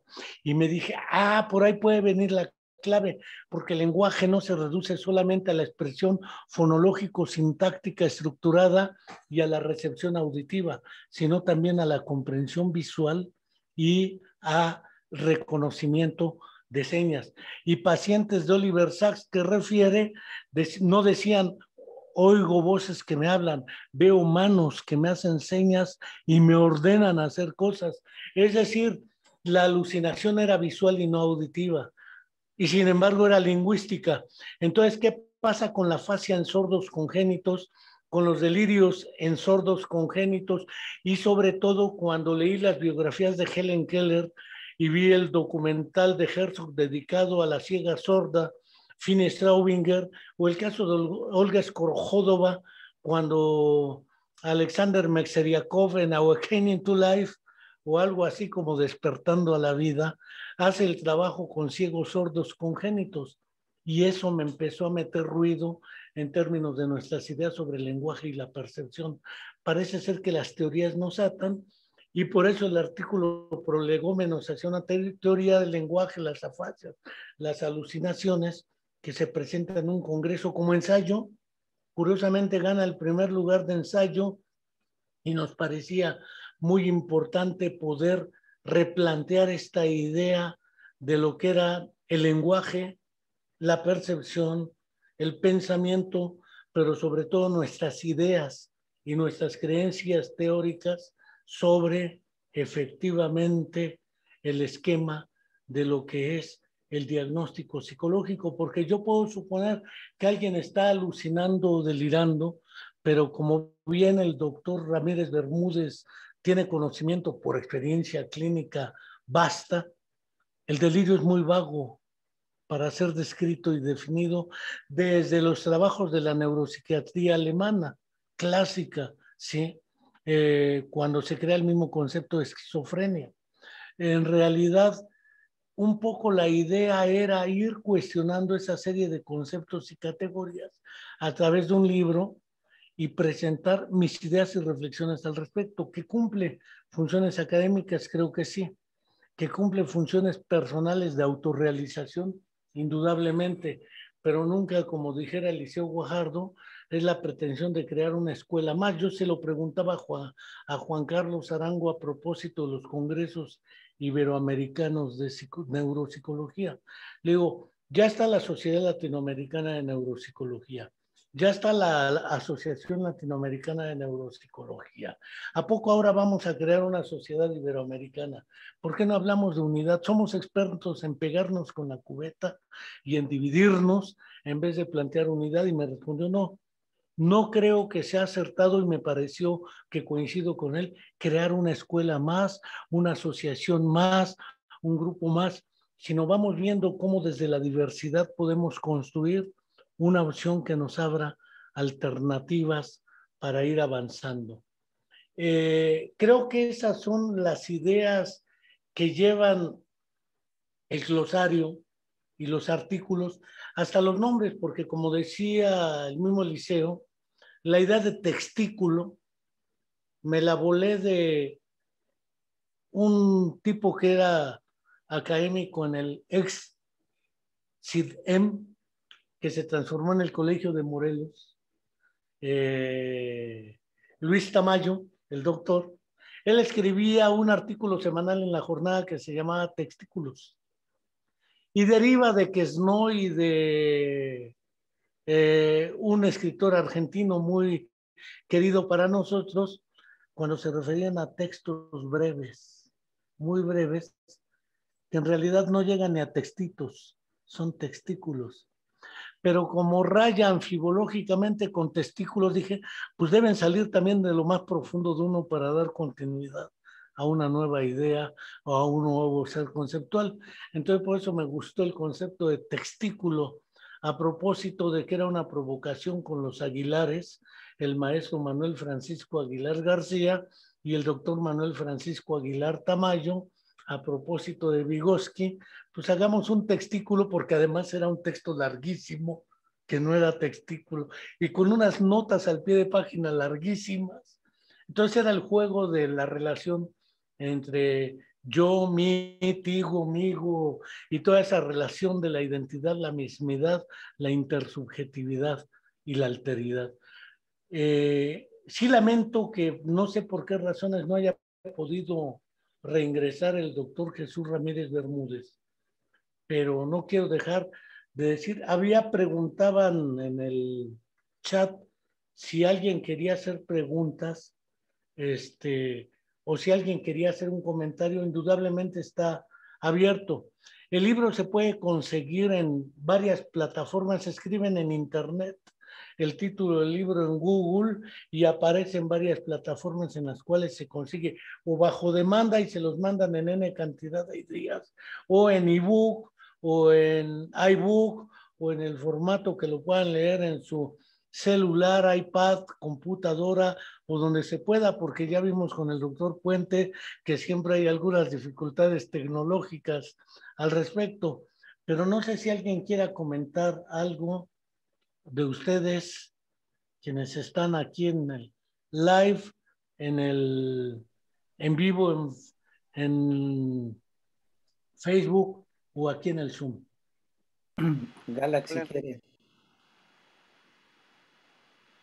José Enrique, yo tengo una pregunta para usted. Dos preguntitas. Primero, ¿por qué decidió publicar esto en un editorial de otro país y no uno de México, y no un editorial más académico? Y segunda pregunta es, ¿cuál será el próximo libro? Bueno, la primera fue una verdadera circunstancia. Antes el de Historias de Vida y Algo Más, unos colegas de Huancayo, Perú, habían planteadose la oportunidad de crear una fundación que llamaron Yachay en quechua y plantearonse o propusieronse crear un fondo editorial latinoamericano, Book Yachay, donde plantean en dos vertientes, inglés Book y Yachay en quechua. Es una editorial naciente y por eso decidí mandarlo allá, porque tampoco vivo de las regalías de libros, no es mi interés económico, sino es difundir y compartir ideas. ¿Por qué en Letramé? Fue un accidente cibernético de internet. Vi en un mensaje, Letramed publica tu libro cuando quieras. Yo ya había publicado otro sobre autismo, porque había dado una conferencia en la universidad que se intituló El autismo, ausencia y yo, y me hablaron de Editorial Académica Española. Aunque así se llama, es alemana la editorial, cosa que me sorprendió cuando me enteré. Y me dijeron que si había escrito el libro, que me lo publicaran. Les dije, no, no lo he escrito, fue una conferencia. Le damos 6 meses para que lo escriba. No, se los mando de un mes. El tema de autismo lo venía trabajando de muchos años. Escribí el libro, se los mandé y lo publicaron. Pero lo pusieron en un precio de prácticamente 100 euros. Inalcanzable para la gente. Entonces me parecía que era muy oneroso para que la gente, y lo que hice fue, pues prácticamente hacer una edición Jack Sparrow o Barba Negra o Barba Roja y que vaya masivamente. Esta editorial lo editaba de una manera como lo está haciendo ahora, en 5 euros, que no me parece caro el ebook. Entonces mi decisión fue en ese sentido de que la mayoría de la gente pueda adquirirlo. Las editoriales, como hemos visto, generan serias dificultades. Y el otro asunto es el de un derecho capitalista de propiedad intelectual. A mí me queda claro que nuestras ideas, pensamientos son producto de las voces interiores, decía Víctor Hugo, que otros no han compartido con nosotros. O decía Vygotsky, las voces interiores que nos van permitiendo compartir lo que entre muchos hemos construido. Entonces, lo que me parecía pertinente es que tanto la editorial Book Yachay como esta prácticamente me dejaban los derechos de autor para que yo decida si lo regalo, lo tiene quien sea, etcétera. Esas fueron las decisiones. Fue un poco difícil porque las editoriales hoy, esa editorial Letramé, a la hora de maquetar tenían problemas por tanta nota al pie de página, cambios de formato, citación, cuando ellos publican novelas, cuentos, poesía, y no la citación masiva. Costó mucho tiempo y trabajo la maquetación, y la editorial lo hizo satisfactoriamente, la difusión ha sido buena, la distribución, creo que esos fueron los parámetros. Tengo proyectado sacar otro libro de poesía que tengo pendiente. Creo que ya se conectó Jesús, no aparece el doctor Jesús Ramírez Bermúdez. Pero seguramente el otro texto que tiene que salir es de poesía, de eso no tengo duda. Porque ya tengo prácticamente el libro hecho, nada más hay que actualizarlo. Son casi 100 cuartillas, una cantidad importante de poemas, pero tengo el propósito de escribir otro de ensayos, integrando otra serie de artículos que saco en serie en apartados o ensayos largos, que sería otro libro a la vista, más lo que se acumule, que se va acumulando de congresos. No pienso publicar memorias, no pienso publicar autobiografía, de eso ya espero conseguir un Stefan Zweig, o un biógrafo de esos que sean buenos, no cualquiera, porque luego los biógrafos somos malos consejeros y las traducciones malas. Pero es un poco la idea que tengo. Y esos fueron los criterios de por qué esa editorial.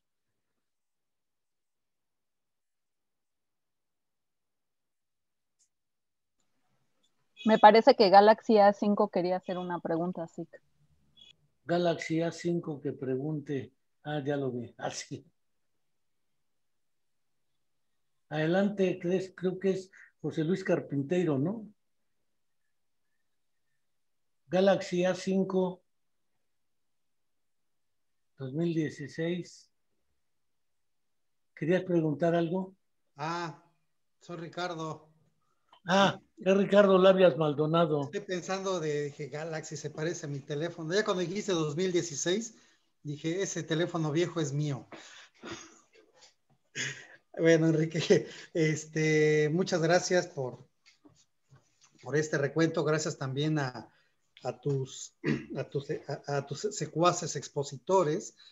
Creo que plantearon muchas preguntas interesantes en relación al texto que estás manejando, ¿no? Yo, a diferencia de algunos que comentan, digo, fuiste mi profesor hace ya más de 25 años, ¿no? Apenas hacía el recuento. Y yo diría que entre los profesores, pues, si bien es cierto que eras bien reconocido también por mí, y a la fecha lo digo, quizá no eras el mejor profesor para aprender psicología, y eso lo digo abiertamente. Pero sí eras uno de los mejores para discutir sobre la psicología.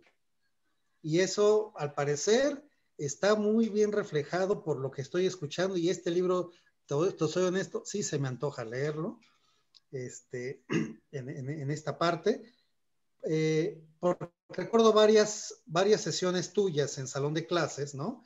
Cuando nos impregnabas de todos tus cuestionamientos sobre la psicología y la neuropsicología, si bien es cierto que quizás, no sé si no aprendí neuropsicología, pero sí pude tomarle cariño, aunque no me dedico a ser neuropsicólogo, reconociendo toda esta labor y que de parte tuya, ¿no? Como uno de esos docentes, han sido los que le han dado empuje a la neuropsicología en este estado, en esta facultad de psicología, al menos, de la Universidad de Morelos, y esto para mí es una situación de verdad, de mucho reconocimiento, porque creo que lograste empapar a muchas generaciones con todos estos cuestionamientos que tenías, ¿no? Alguien comentaba por ahí, no sé si Eliseo o este maestro ¿cómo se llama? El que está en Estados Unidos, decía, ¿cómo habrán sido sus clases? Bueno, sí les puedo decir yo las que me tocaron, las de hace más de 25 años, no sé las de después, que teníamos hacerle la pregunta a Enrique, porque siempre que le hacíamos preguntas terminábamos con un libro para leer, ¿no? Nunca nos respondía a la pregunta, nos echaba uno de los interminables verbos muy amenos para mí, que decía Enrique, y decía, y les voy a dejar de leer tal libro para que la respondan. Creo que esa es parte de este valor principal y muchas de las cosas que se cuestionan, ¿no? Y que se cuestiona Enrique, y que creo debe ser muy singular que se plasme dentro del texto. Y bueno, a nivel de glosa, pero yo me preguntaba, en aquellos entonces, ¿no? Y supongo que sigue siendo algo similar, si algo andaba Enrique muy, muy peleado con todo eso, era sobre todo con la parte del psicoanálisis, o lo que yo diría el pseudopsicoanálisis académico que se impartía, no voy a negarlo, en nuestra facultad, ¿no? Yo así lo veo, porque ni era psicoanálisis, eran, pues no sé si decirlo así, ¿no? Extractos de algo, de ideas, y que eso es lo que estaba impregnando. Y entonces, si alguien estaba en contra de esa parte, en resentimiento con esa situación, era justamente Enrique, desde esta quizá visión parcializada de lo que era el psicoanálisis, desde un ámbito del cuestionamiento de si el psicoanálisis era psicología o no. A mí me queda mucho esta idea que se me hizo muy básica.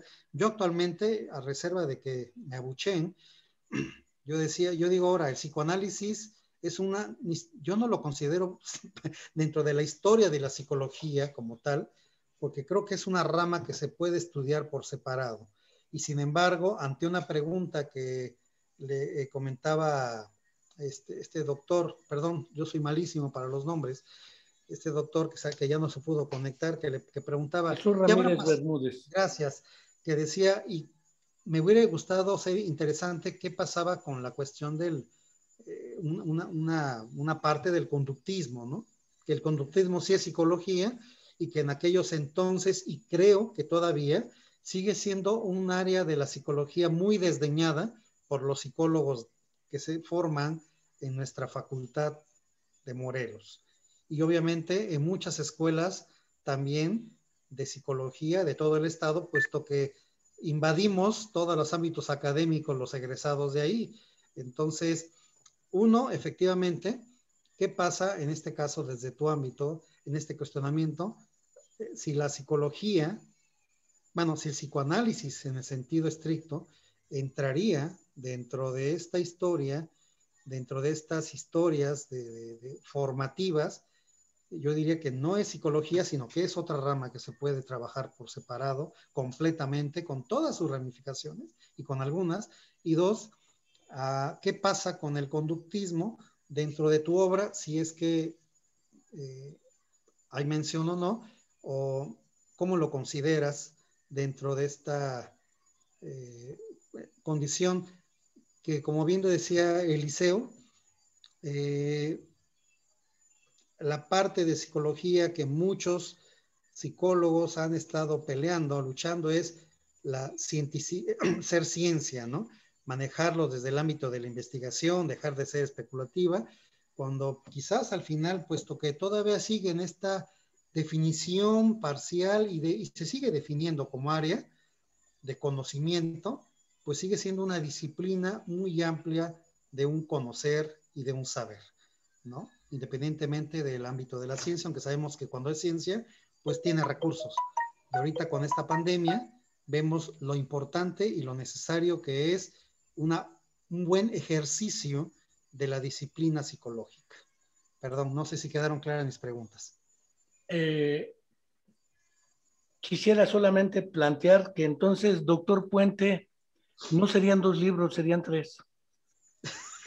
Uno que se llamaría La psicología entre el conductismo y el psicoanálisis, que lo voy apuntando Erika, porque tendríamos que ir... Lo pensé cuando lo iban diciendo, pero se me borró el cassette un ratito.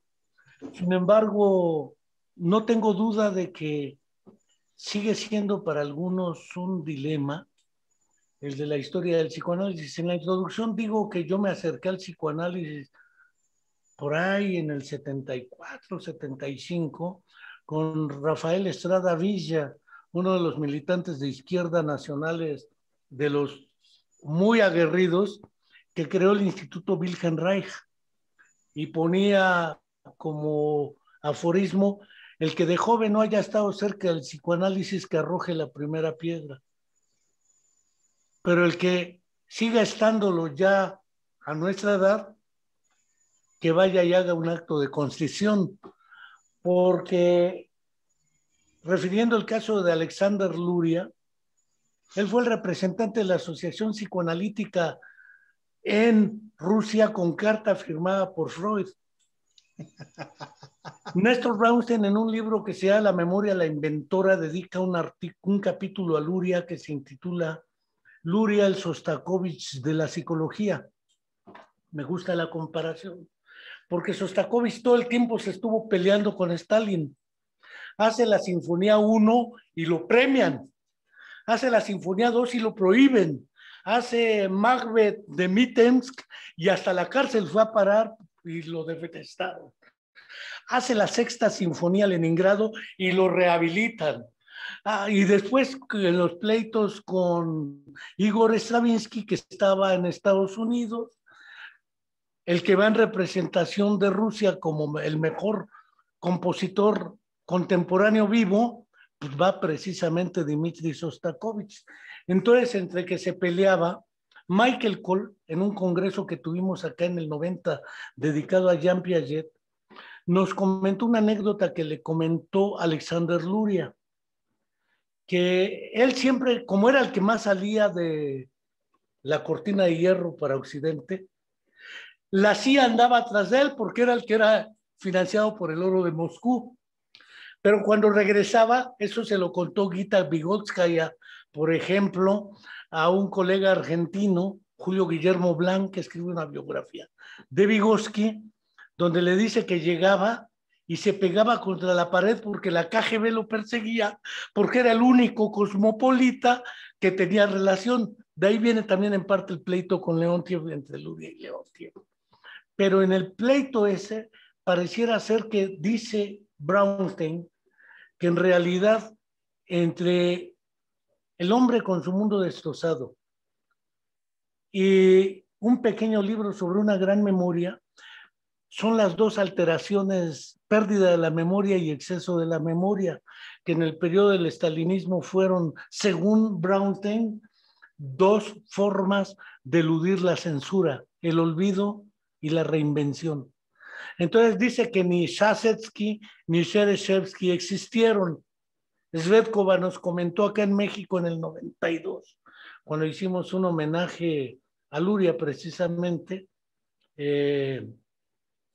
y no fue a balón, nos comentó que efectivamente sí existieron los casos, hasta nos comentó el expediente de Lenin y su afasia y su hemiplegia, algo nos comentó Svetkova acá en México, pero me queda claro que la relación con el psicoanálisis ha sido muy tortuosa y las primeras traducciones al ruso de Vygotsky fueron hechas por Vygotsky y prologadas por Vygotsky, y muchas traducciones por ejemplo, del alemán fueron hechas no fueron directamente de Lenin, fueron de un filósofo al cual después ejecutaron por traición.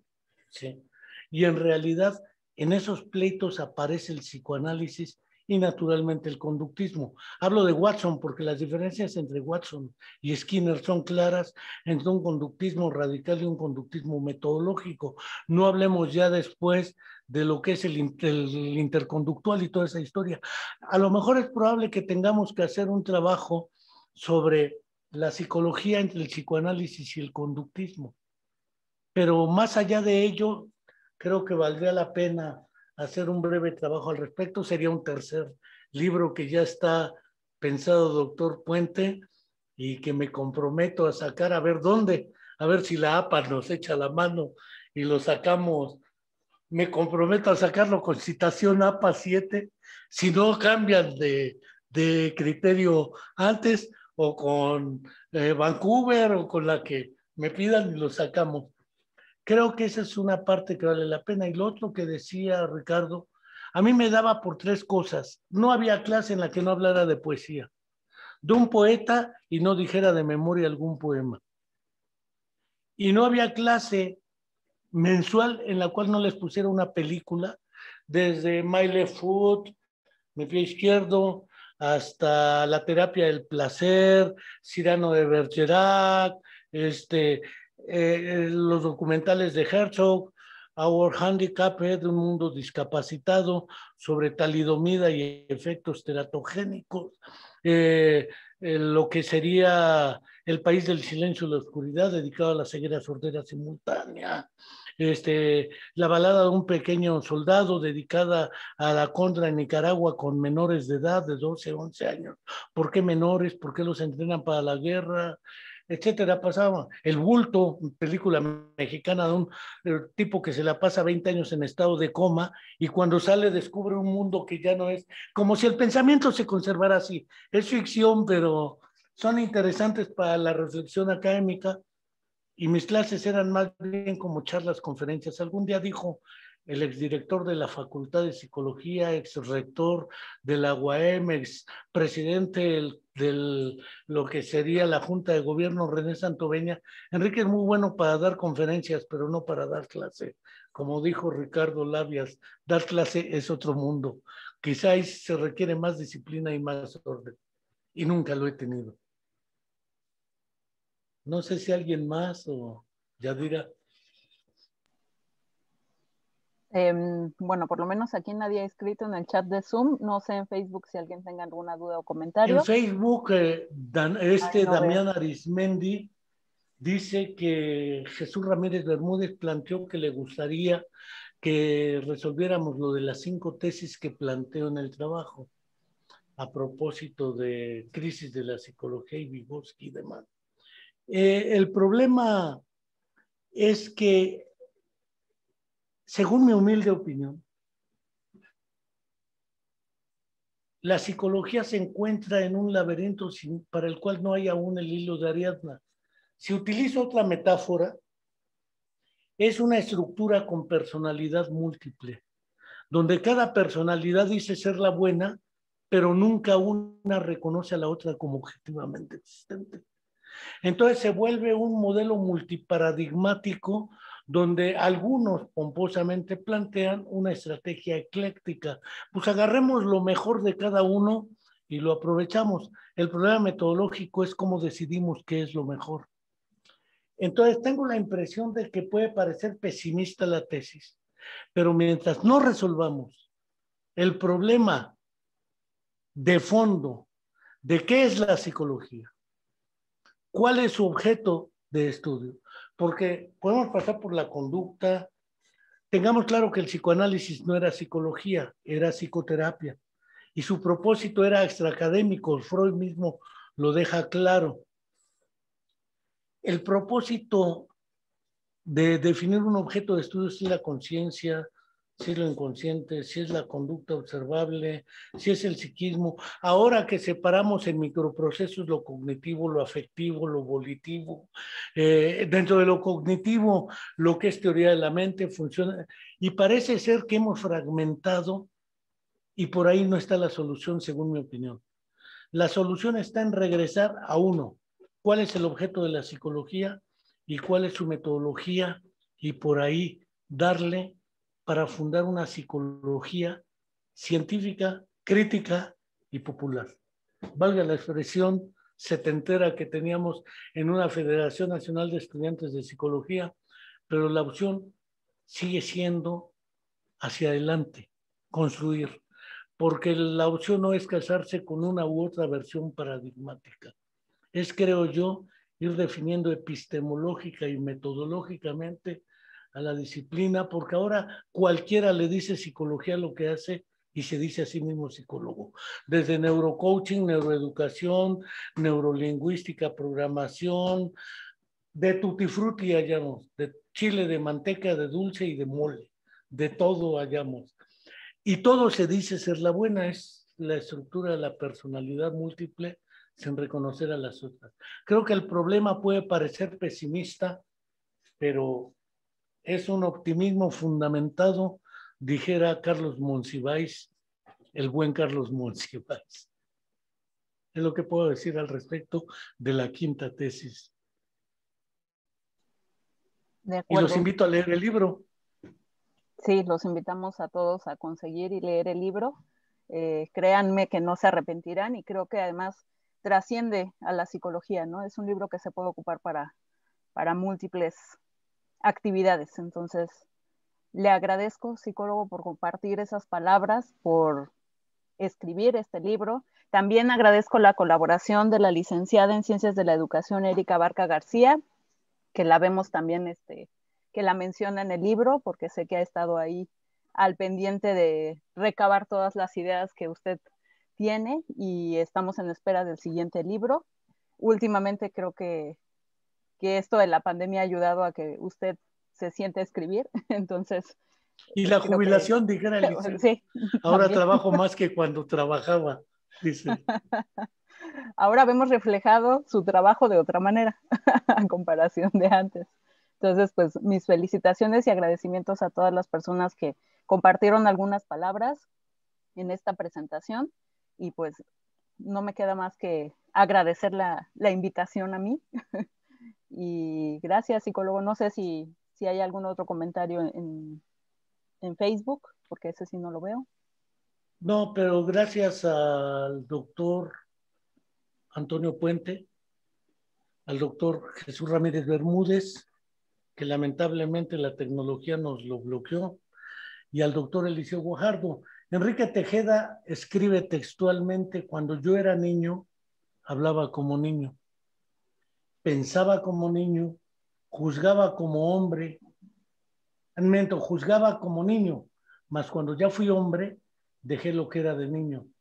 A propósito de los aficionados al psicoanálisis en la juventud académica. El comentario. Y pues muchas gracias y hasta pronto. Gracias, bye.